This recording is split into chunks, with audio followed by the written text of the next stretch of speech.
Hello बच्चों, the Bihar teacher history maker मेरा mobile मेरी शिक्षा पे आपका स्वागत है। आज हम क्या लेकर आए हैं देखते हैं।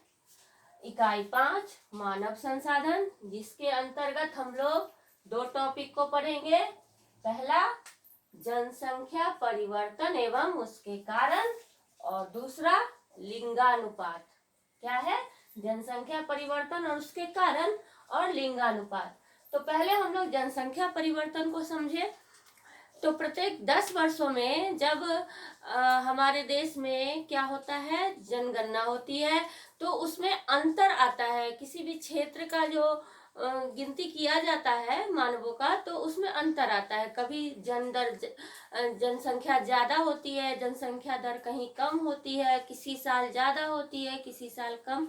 उस क्षेत्र की जनसंख्या बढ़ जाती है, किसी क्षेत्र की जनसंख्या घट जाती है। ऐसा क्यों होता है? तो देखते हैं हम इसका कारण।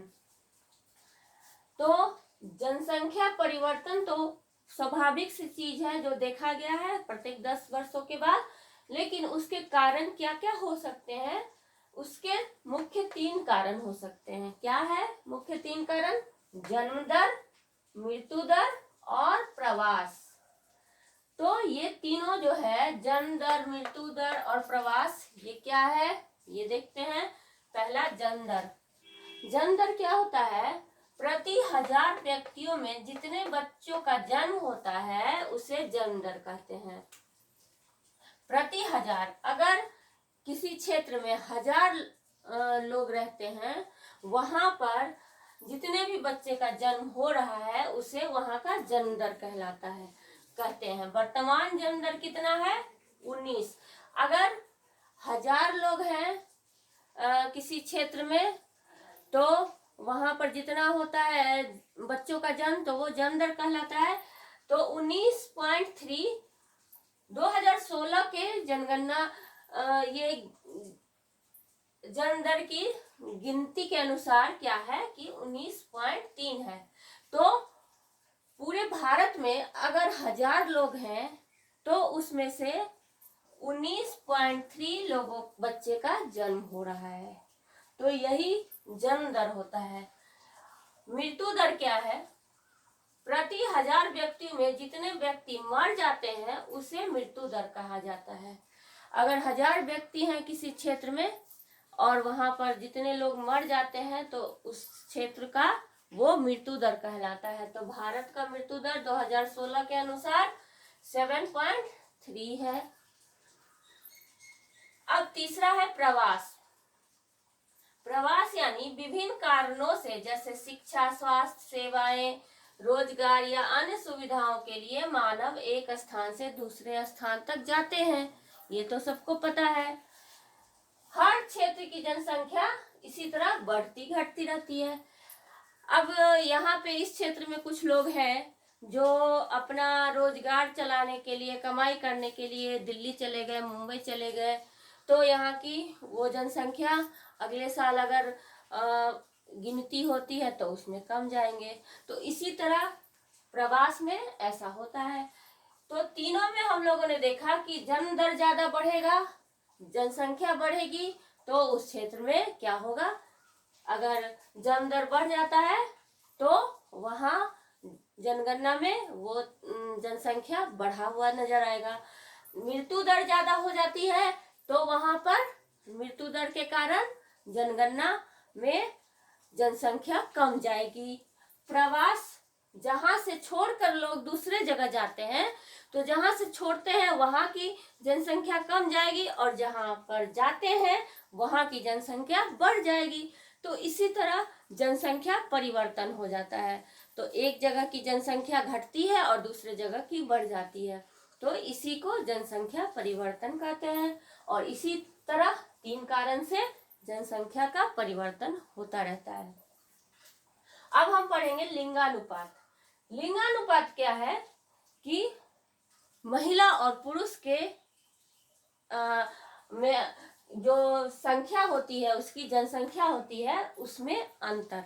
तो क्या है? प्रति वर्ष 1000 पुरुषों पर महिलाओं की संख्या लिंगानुपात कहलाती है। मतलब 1000 पुरुष में कितनी महिला है तो वो वहाँ की लिंगानुपात कहलाती है। जैसे कि अगर इस क्षेत्र में 1000 पुरुष हैं और वहाँ पर महिलाएं 10 है, तो वहाँ की लिंगानुपात 10 होगी।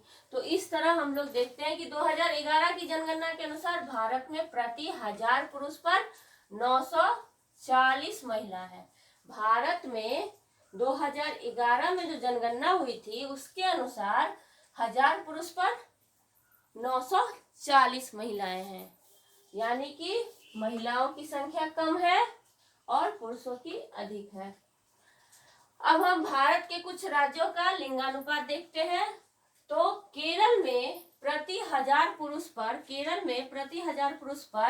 1084 महिला है, और ये जो है वो सबसे अधिक वाला राज्य है, लिंगानुपात का सबसे अधिक संख्या वाला राज्य है। तो यहाँ पे 1084 महिलाएं हैं 1000 पुरुष पर, यानी कि यहाँ पर महिलाओं की संख्या क्या है, अधिक है, और पुरुष की संख्या कम है।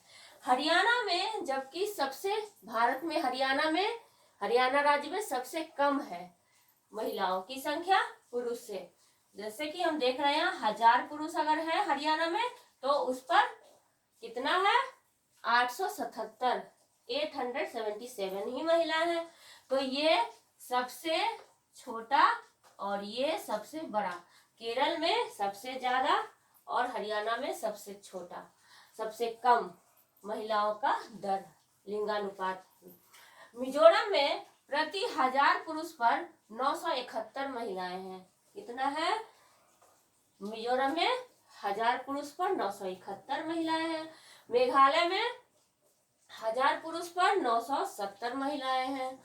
दिल्ली में 1000 पुरुष पर 866 महिला है। बिहार में लिंगानुपात 916 है।